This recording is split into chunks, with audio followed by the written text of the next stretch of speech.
dia ni. Dia takut dengan aku lah. Takut 2 kali. Takut 2 kali. Dia memang ni. Dia nak umput. Ini ikan pak ni. Gamsak. Kampar tak tahulah. Duk layak ni. Duduk nak buat ekor ni. Tinggal dia. Tak. Duduk kat tu naik. Tengok. Ba. Melok. Pi kat tadi. Ambil boleh buat sikit dia mau kan. Direct je ni.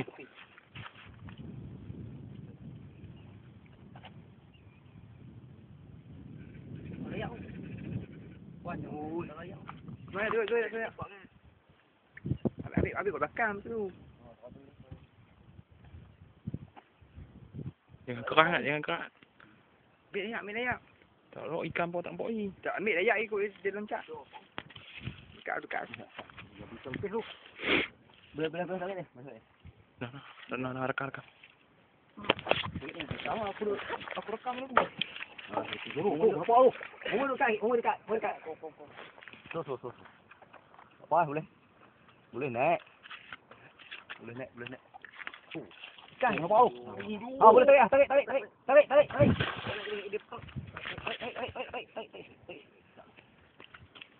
Lekat elok apa? Tak. Ni takutlah ikan. Mungkin kau. Tengok. Kau elok tu. Pegang mulut. Lekat sikit je mau. Kamu. Kat. Kan. Kisah.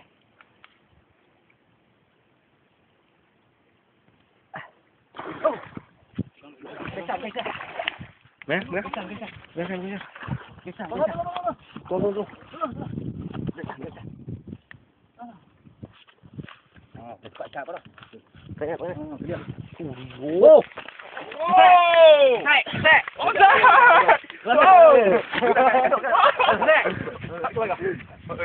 Yo. Rekam kemak. Apa rekam ni? Rekam. Udah je din. Alah noh. Okey. Aku lari. Okey.